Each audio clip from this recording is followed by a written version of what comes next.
졌더니 아멘. 예, 오늘은 고난의 붓으로 그려지는 인생이란 제목으로 함께 말씀을 나누도록 하겠습니다. 오늘 발표가 났나요? 이제 50% 미접종자 음성 확인서가 되면 접종자 또 완치자 또 미접종자라도 음성 확인서가 있는 사람은 50%라고 하니까 우리 교회는 다 나와도 되는 전면 허용이라고 얘기들을 하고 있습니다. 여러분 이제 일상의 회복으로 이제 전체적으로 이렇게 전환되는 그런 시점에 있는데 여러분 이제 조금씩 영적인 기지개를 좀 펴고 우리가 회복에 나가야 되는데 이게 좀 시간이 좀 걸릴 거예요. 워낙에 2년 정도 우리가 지나온 거기 때문에 급작스럽게 우리의 마음이나 이게 여기에 적응돼 있지 원래 2년 전으로 적응돼 있지 않기 때문에 서서히 아마 이제 적응 기간이 필요할 텐데 일단 그렇게 방향을 잡고 함께 나아가야 될 줄로 믿습니다. 오늘 함께 말씀을 좀 나누면서요, 이 고난에 대한 이해를 좀 함께 나눴으면 좋겠는데요. 오늘 이게 스데반의 설교입니다. 이 스데반은 구약의 역사를 쭉 사도행전 7장에 설교를 하면서 이 아브라함을 시작으로 합니다. 그 이전에도 어떤 역사나 인물이 있었죠. 그런 자들을 이렇게 무시한 게 아니라 이스라엘 역사를, 성경 역사를 중심으로 아브라함은 본 거죠. 그 이후에 이삭, 또 야곱, 또 야곱의 12 아들들이 이렇게 나옵니다. 그렇지만 아브라함 다음으로 이 스데반 집사가 주목한 사람은 요셉입니다. 요셉의 이야기만큼 거대한 하나님의 역사에 있어서 중대한 견인차 역할을 하는 것은 없다고 판단한 거죠. 여러분, 요셉 스토리가 굉장히 깁니다. 거기에 이제 야곱도 계속 맞물려 가기 때문에 1대, 2대, 3대 족장에 대한 이야기로 창세기가 끝나지만 거기에 상당 부분이 요셉 스토리가 들어가 있는 거죠. 그러니까 요셉은 굉장히 견인차 역할을 합니다. 아브라함 인생의 하두가 약속이었죠. 계속 약속으로 끌고 간다면 요셉 인생의 하두는 여러분 뭡니까? 이 고난이에요. 고난. 약속 속에서 역사하신 하나님이 계셨죠. 아브라함의 인생을 보면. 그러나 요셉을 보면 또 고난 속에서 역사하시는 하나님이 두드러지게 나타나는 것을 보게 됩니다. 여러분, 한번 요셉 스토리를 스데반 집사는 어떻게 해석하고 있는지 창세기에 굉장히 긴 장을 요셉의 이야기로 다루고 있는데 그것을 이 신약의 이 스데반이라는 집사는 어떻게 그것을 이제 해석하고 있는지 한번 사도행전을 보면서 오늘 살펴보기를 원하는데요. 9절과 10절을 교독으로 한번 읽어보겠습니다. 여러 조상이 요셉을 시기하여 애굽에 팔았더니 하나님이 그와 함께 계셔 그 모든 환난에서 건져내사 애굽 왕 바로 앞에서 은총과 지혜를 주심에 바로가 그를 애굽과 자기 온 집의 통치자로 세웠느니라. 딱 두 절로 그냥 딱 축약을 해버리죠. 요셉이 굉장히 길잖아요. 그 요셉의 이야기가. 근데 굉장히 간략하게 딱 축약을 해버립니다. 그만큼 이 두 구절은 굉장히 중요한 게 녹아 있는 거죠. 게테가 이런 말을 하였습니다. 증오는 적극적인 불만이고 질투는 소극적인 불만이다. 그러니까 질투나 증오나 다 불만에서 나오는데 증오는 그야말로 아주 적극적인 겁니다. 근데 질투 있죠. 시기, 질투는 아주 소극적이지만 불만이 있는 거예요.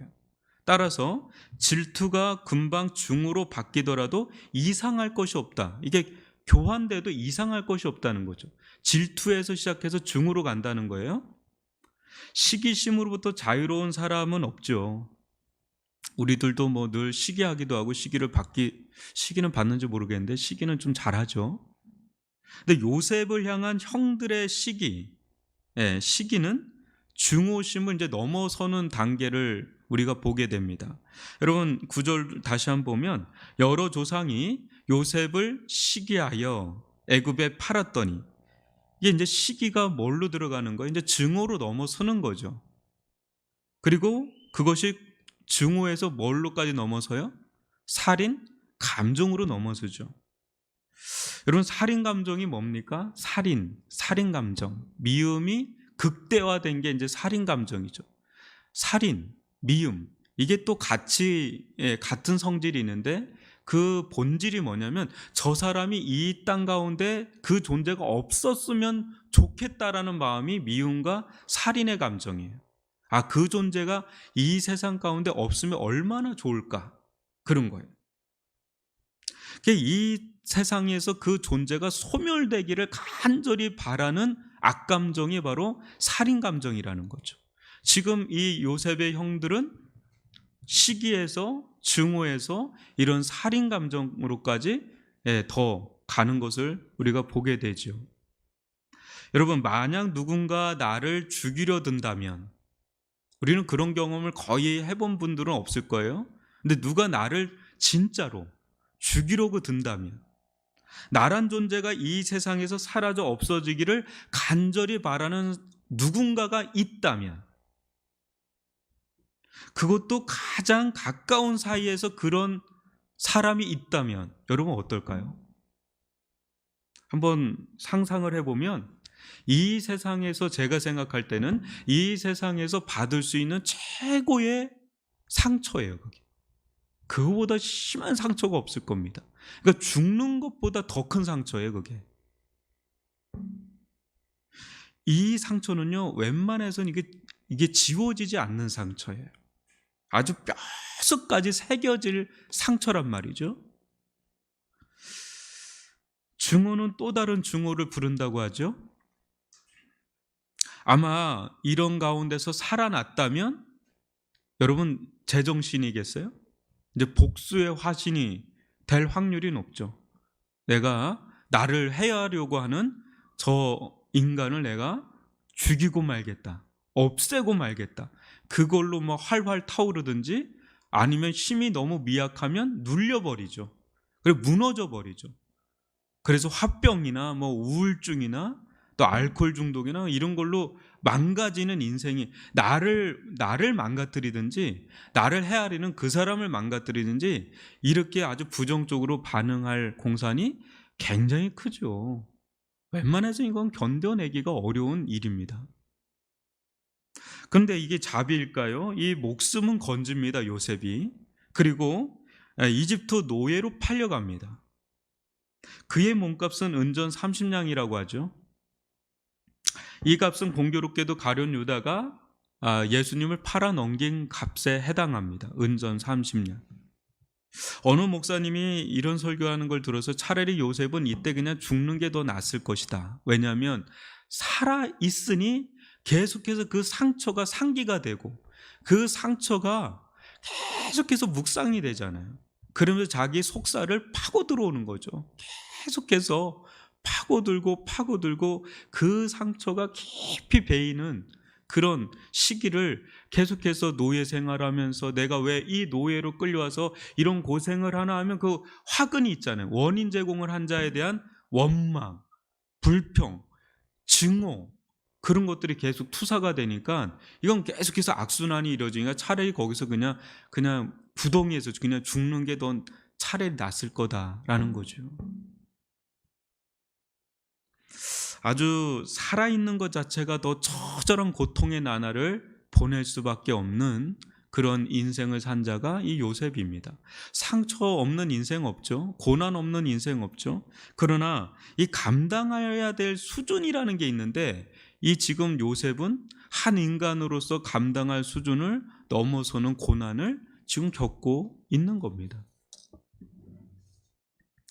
요셉의 인생 가운데 이 고난보다 더 큰 문제가 좀 하나가 있어요. 그게 뭘까요? 여러분, 이 모든 가정 속에 그 사람은 신앙이 있었죠, 요셉이? 과연 이제 우리는 신앙이 있기 때문에 어떤 고민을 하나 더 얹게 됩니까? 하나님이 없다면 그냥 고난만 우리가 생각할 텐데 하나님을 믿는 자로서 하나 더 이게 견딜 수 없는 것 중에 하나가 뭐예요? 왜? 이 하나님 뭐 타고 계시는가 이거죠. 왜 이런 일이 일어나느냐 이거죠. 하나님 안에서 해석이 안 되는 거예요. 우리 하나님을 믿잖아요. 요셉도 하나님과 함께하는 사람인데 하나님 안에서 이게 해석이 안 될 때, 그때 이제 이게 뒤엉키는 거죠. 어떤 때는 죄의식에, 어떤 때는 뭐 하나님의 진노를 받는 벌 받는 느낌, 하나님께 버림받은 느낌, 그것도 이제 떠안아야 되는 거죠. 이 삶의 현장에서 겪는 고난도 감내하기가 어려운데 이제 하나 더 얹어지죠. 하나님과의 관계에서 이제 해결이 안 되는 이런 부분까지도 안게 되는 거죠. 우리는 하나님께서 함께 하신다면 이와 같은 고난이나 환난이 다가올까? 함께 하시지 않기 때문에 이런 일이 생기는 거야. 이게 보통 우리가 생각하는 겁니다. 우리 대부분이 이 생각 속에서, 저도 그렇고 아마 여러분들도 어떤 고난이 닥치면 대부분 이 생각에 잡히게 돼요. 아, 내가 뭔가 잘못됐거나 하나님 나와 함께 하시지 않는 거야. 그래서 이런 고난이 주어지는 거야. 뭐 이런 걸로 다 흘러가는 거죠. 고난을 허용하시는 하나님을 이해하기가 힘든 것입니다. 왜 이런 고난을 내게 허락하시는 거지? 허용하시는 거지? 이거죠. 만약 그러하더라도, 만약 그런 고난이 닥친다 하더라도 어느 정도 내가 감당할 경계선이 있잖아요. 감당할 선이 있는데 그 정도면 내가 그냥 감내를 합니다. 감당을 하려고 하는데 그 선을 훌쩍 넘는 경우가 있단 말이에요. 이러다가 죽겠다. 이러다 끝나겠다. 그 어떤 마지노선을 넘는 일이 일어날 때 그때부터 이제 폭발하는 거죠. 막 속에 있는 게 다 드러나죠. 이건 너무 부당합니다. 저 어떻게 살라고요? 이게 무슨 일입니까? 이게 왜 이런 일이 일어납니까? 제가 뭘 잘못했길래 막 이제 욕기로 들어가는 거죠. 이때요, 이제 하나님과의 관계도 무너질 수가 있는 거고, 사람과의 관계도 무너지고, 심지어 자기 자신과의 관계도 무너질 수 있는 아주 위험한 시기죠. 위기의 시기죠. 굉장한 시기입니다. 인생 자체가 막 뒤흔들리는 그런 시기입니다. 이 코로나 속에서 아마 흔들리는 인생을 사는 분들이 한둘이 아닐 겁니다. 그죠? 예, 뭐 우리들 가운데서도 자영업자서부터 수많은 사람들이 말은 하지 않아도 굉장히 많은 흔들림이 있단 말입니다. 그런데 하나님은 고난 자체를 차단하기보다는 고난 속에서, 환난 속에서 함께 하시는 길로 인도하신다는 거예요. 이게 우리가 이제 좀 이해하기가 어려운 거예요. 또 이해하기 어려운 것보다는 받아들이기가 어려운 겁니다. 고난 자체는 허용하지만 그 가운데 함께 하셔서 이 고난에서 우리를 건져내시는 길로 우리를 이끌어 가신다는 거죠. 하나님 그런 방식으로 역사하는 것들이 성경에 굉장히 많이 나오죠. 한번 여러분들이 이 요셉의 이야기뿐 아니라 성경에 나오는 수많은 인물들 보면 고난이 있어요, 없어요? 있죠. 허용해요, 안 해요? 차단합니까, 안 합니까? 차단 안 합니다. 허용하고 허락해요. 근데 뭐예요? 하나님이 아니 계신 게 아니라 고난 속에 함께 들어가시죠. 그래서 거기서 건져내시죠. 홍해도 어때요? 홍해도 같이 들어가는 거예요. 거기서 같이 나오는 거죠. 하나님은 그 방식을 택하니까 우리가 그거를 굳이 원치 않아요. 우리는 고난을 원하는 사람이 없으니까. 근데 하나님은 그 길로 우리를 이끌어 간다는 것, 이것을 이해하고 받아들이는데 꽤 시간이 걸리죠. 때때로 이제 이런 우리의 생각과 하나님의 생각의 차이가 이런 데서 엄청 차이가 나기 때문에 우리를 하나님은 분명히 이해하시거든요. 인도하시거든요. 지금도 함께 하시고 지금도 인도하시는데 고난 속에서는 이게 이해가 가지 않기 때문에 나와 함께 하시지 않는 것 같고 나를 인도하시지 않는 것 같은 거예요. 너무나 외롭고 너무나 고독하고 나 홀로 이 길을 가는 것 같은 느낌을 받고 우리가 갈 때가 많습니다. 광야길이죠. 그런데 저는 이런 가운데 함께 하시는 하나님이 계시기 때문에 이런 하나님을 고난 속에서 역사하시는 하나님이라고 부르고 싶은 거죠. 고난 속에서 역사하시는 하나님. 하나님은 뭐 평강 가운데서, 은혜 가운데서, 태평 성대 가운데서도 역사하시고 인도하시는 하나님이시지만 고난 속에서도 역사하시고 인도하시는 그런 하나님인 줄 믿습니다. 고난은 마치 길도 답도 해답도 없는 엉망진창 같아요. 뒤죽박죽 얽히고 설킨 실타래처럼 보이지만 하나님의 손길을 타는 시기가 오지요. 언젠가는. 그런 하나님의 손길을 타기 시작할 때부터 그분의 손에 우리의 고난받는 인생이 들어가기 시작할 때부터 이제 하나씩 하나씩 풀려가기 시작하면서 한 올 한 올 뭔가 씨줄과 날줄처럼 얽히고 설키면서 다시금 뭔가 이제 뭐랄까요? 이렇게 고급 양탄자가 페르시아산 양탄자가 고급 양탄자라는데 그런 아주 명품 그런 걸로 거시기로 이렇게 되는 거죠. 우리 인생이 명품 인생이 되는 거죠. 그러면서 우리 영혼 안에 우리 인생 안에 뭔가 씨줄과 날줄 같은 하나님의 이렇게 무늬가 이제 새겨지는 일들이 생긴다는 거죠. 근데 이것을 이제 우리가 그 과정 속에서는 다 보기가 어려워요. 가정에선 그걸 이해하기가 어렵죠. 퍼즐 맞추기 같은 거니까 다 맞춰져야 이래서 이게 있었구나가 되는 거지 그 과정 속에서는 알기가 너무너무 어렵죠. 요셉의 인생 가운데 구체적으로 다이나믹하게 하나님께서 함께 하시는 증거가 나타난 자리는 여러분 기가 막히게도 이집트에 오고 난 다음부터예요. 이집트에 오고 난 다음부터. 비록 노예로 끌려왔다지만 보디발 집안으로 들어온 것 여러분 노예로 끌려 들어왔는데 그 중에서도 수많은 집안으로 들어갈 수 있는데 어디로 들어가요? 보디발 집안으로 들어갑니다. 이게 실은 신의 한 수예요. 하나님의 한 수가 되는 거죠. 왜요? 작은 집안이에요. 작은 집안이지만 이 집안이 당시 이집트의 관료 집안이에요. 그것도 막강한 관료였어요. 보디발 장군이었으니까. 그러니까 그 집안에서 어떤 일을 맡아요? 총무라고 하는 노예지만 총무의 직무를 맡습니다. 근데 그냥 일반 집안이 아니라 한 나라의 거의 군대 장관이라고 할 수 있는 우리나라로 보면 뭐예요? 무슨 장관이에요? 국방부 장관? 뭐 거기에 준하는 사람의 집안으로 들어가니까 거기에서 이제 사물을 보게 되면 어때요? 여러 가지를 이제 보고 배울 수 있는 그런 기회가 주어지죠. 거기서 그 각 관료들이 왔다 갔다 하고 집안을 다 이 사람은 대소사를 다 맡은 총무가 되다 보니까 집사가 되는 거죠. 그러다 보니까 이제 1단계로 한 집안을 전체를 운영할 수 있는 능력치를 거기서 기르게 되는 거죠. 아울러서 이 보디발 여사의 모함으로 인해서 그 보디발 감옥에 갇힙니다. 근데 이 보디발 감옥은 특수 감옥이에요. 어떤 감옥이에요? 이 사람은 국방부 장관 같은 그런 사람이기 때문에 그 감옥에는 고위층이 거기에 감옥에 들어오는 거예요.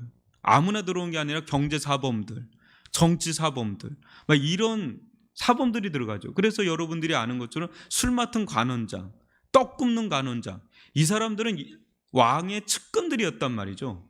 그러니까 굉장한 고위직에 있는 사람들이 거기 들어와 있으니 그 감옥에서도 또 그걸 하죠. 총무 일을 하죠.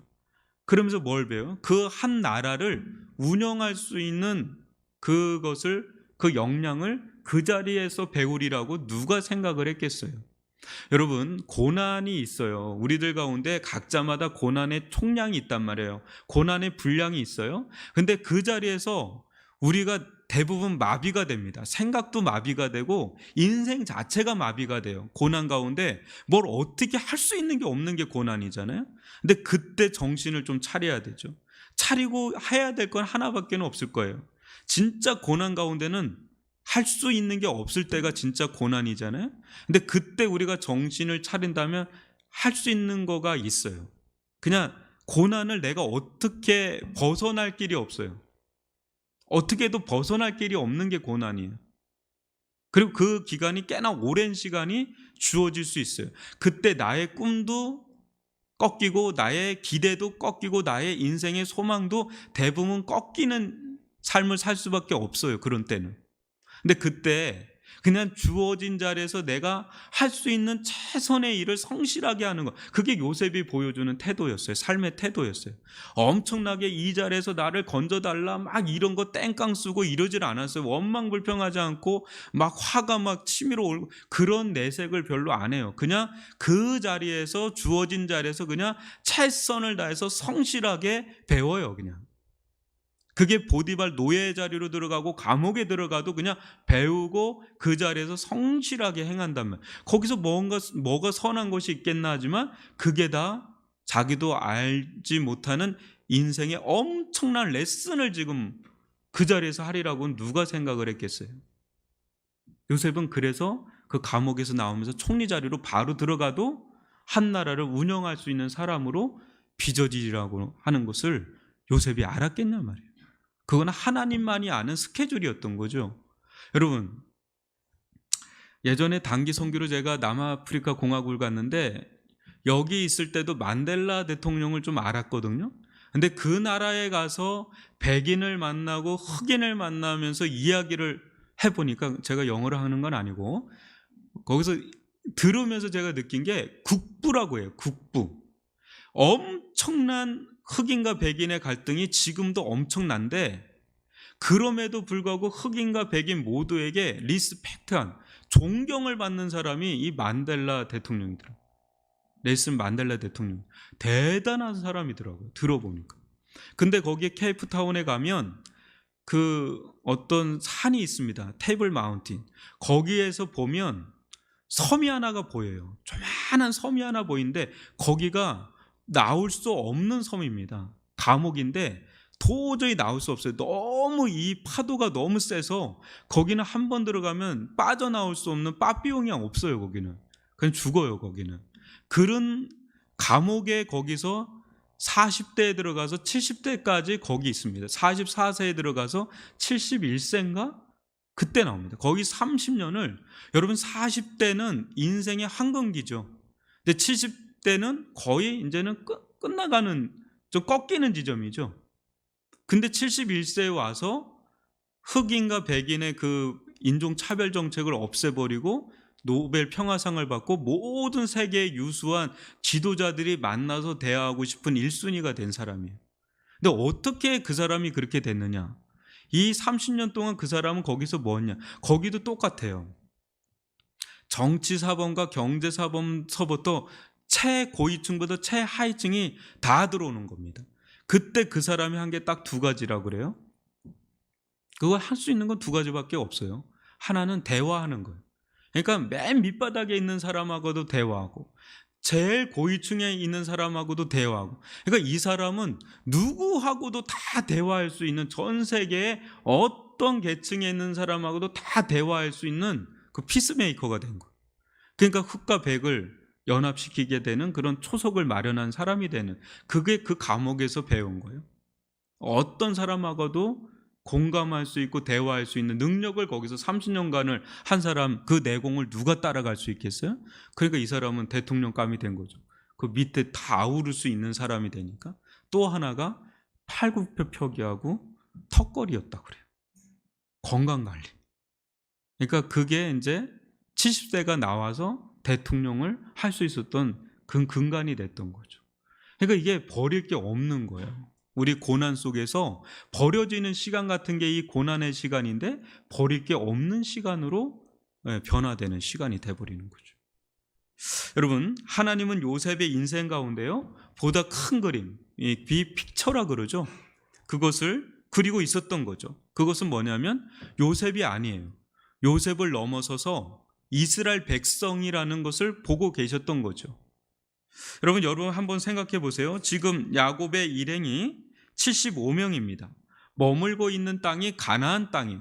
가나안에서도 작은 변두리 땅에서 자기 땅이 하나 더 없어요. 근데 이는 당시에 수많은 작은 족속 중에 그냥 하나에 불과합니다. 그러나 하나님은 이스라엘을 큰 민족으로 세우기를 원하셨죠.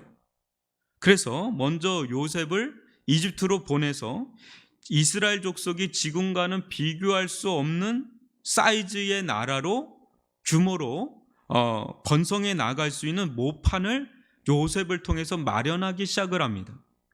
400년 동안 이집트에서 이스라엘이 장정만 400만 명이라고 그러죠. 그런 대군이 될 정도로 커다란 민족과 국가로서의 지위를 안전하게 키울 수 있는 그런 근간이 됐던 게 이집트라고 하는 대제국이에요. 만약에 가나안 땅이라면 그네들은 벌써 주변 나라나 족속에 의해서 끝났을 거예요. 저 싹이 커지는 걸 누가 좋아하겠어요? 근데 그 세겜 땅에 그 어디예요? 그 이집트 그 라암셋 이런 데서 그냥 자라게 된 거죠. 그렇게까지 자라기라고는 생각을 못 했는데 이게 엄청나게 자라니까 어느 순간부터 이제 트러블이 일어나서 빠져나오게 되는 출애굽의 역사가 일어나게 되죠. 이런 모든 것에 이 이집트는 유모와 같은 거예요. 이스라엘을 이럴 정도로 키우는 데 있어서 유모와 같은 역할을 한 겁니다. 여러분 10절로 17절을 다시 한번 읽어보죠. 교독으로 읽어봅니다. 그 모든 환난에서 건져내사 애굽 왕 바로 앞에서 은총과 지혜를 주심에 바로가 그를 애굽과 자기 온 집의 통치자로 세웠느니라. 그때 애굽과 가나안 온 땅에 흉년이 들어 큰 환난이 있을세 우리 조상들이 양식이 없는지라. 야곱이 애굽에 곡식 있다는 말을 듣고 먼저 우리 조상들을 보내고 또 재차 보냄에 요셉이 자기 형제들에게 알려지게 되고 또 요셉의 친족이 바로에게 드러나게 되니라. 요셉이 사람을 보내어 그의 아버지 야곱과 온 친족 75사람을 청하였더니 야곱이 애굽으로 내려가 자기와 우리 조상들이 거기서 죽고 세겜으로 옮겨져 아브라함이 세겜 하몰의 자손에게서 은으로 값주고 산 무덤에 장사되니라. 하나님이 아브라함에게 약속하신 때가 가까움에 이스라엘 백성이 애굽에서 번성하여 많아졌더니 이것이 하나님이 요셉의 인생을 통해서 고난을 통해서 그리고자 했던 큰 그림이죠. 그러니까 이게 단순히 요셉에게 해당하는 걸 넘어서서 이스라엘 전체를 보는 그런 하나님의 경륜, 하나님의 큰 그림이 있었던 거죠. 아브라함의 인생이 약속의 인생이었다면 요셉의 인생은 이 고난 속에서 하나님의 약속이 실제적으로 성취되는 이 발판을 제공했다는 데서 굉장히 중요한 의미가 있는 겁니다. 그래서 시편 105편 16절로 24절을 보시면 또 한 절씩 교독해 보겠습니다. 그가 또 그 땅에 기근이 들게 하사 그들이 의지하고 있는 양식을 다 끊으셨도다. 그가 한 사람을 앞서 보내셨으며 요셉이 종으로 팔렸도다. 그의 발은 착고를 차고 그의 몸은 쇠사슬에 매였으니 곧 여호와의 말씀이 응할 때까지라. 그의 말씀이 그를 단련하였도다. 왕이 사람을 보내어 그를 석방하며 백성의 통치자가 그를 자유롭게 하였도다. 그를 그의 집의 주관자로 삼아 그의 모든 소유를 관리하게 하고 그의 뜻대로 모든 신하를 다스리며 그의 지혜로 장로들을 교훈하게 하였도다. 이에 이스라엘이 애굽에 들어가며 야곱이 함의 땅의 나그네가 되었도다. 여호와께서 자기의 백성을 크게 번성하게 하사 그의 대족들보다 강하게 하셨으며. 아멘. 그러니까 요셉의 인생을 통해서 하나님은 24절로 이끌어가는 거죠. 이스라엘 백성을 큰 나라로 아브라함에게 약속했던 것을 요셉을 통해서 비로소 거의 완전하게 이루고 모세를 통해서 이제 출애굽해서 가나안 땅으로 들어가게 하는 그 모든 그 약속의 성취에 굉장히 교두부 역할을 한 인생이 바로 요셉이고, 요셉의 고난 속에 그런 비밀이 숨겨 있으리라고 누가 생각을 했겠어요?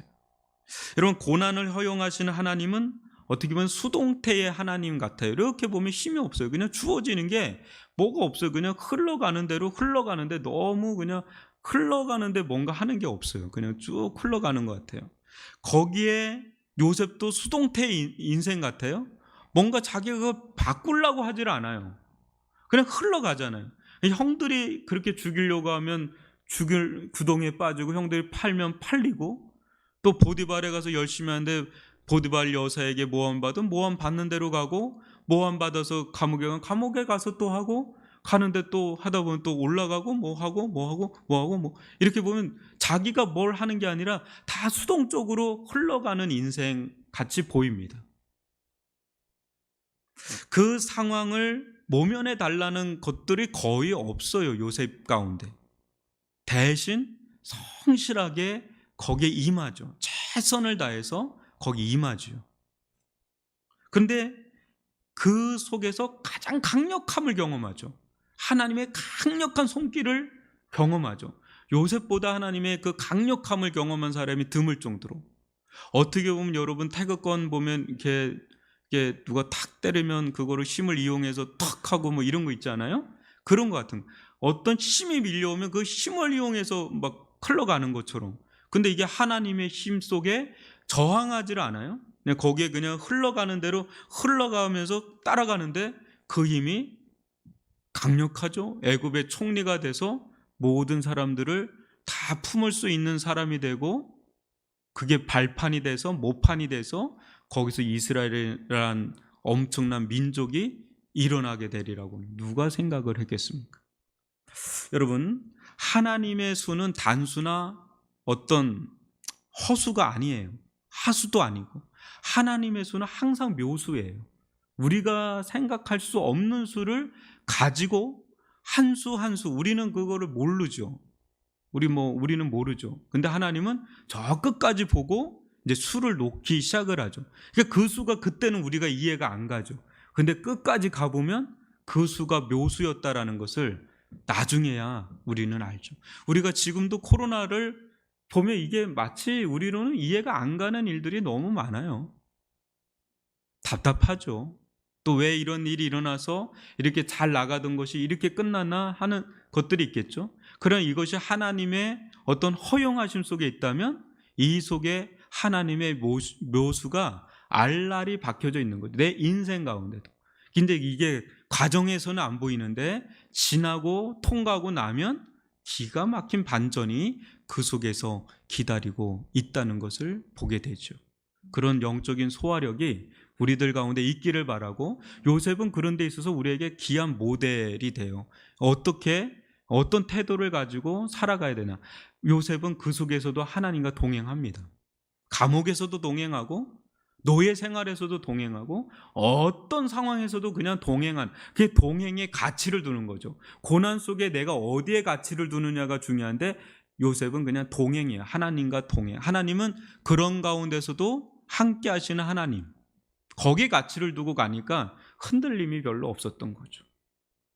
우리 가운데 고난의 한가운데를 지나는 분이 계실 겁니다. 또 고난을 통과해 본 분이 계실 겁니다. 근데요, 인생을 살아보면 고난이 끊어지는 적은 거의 없어요.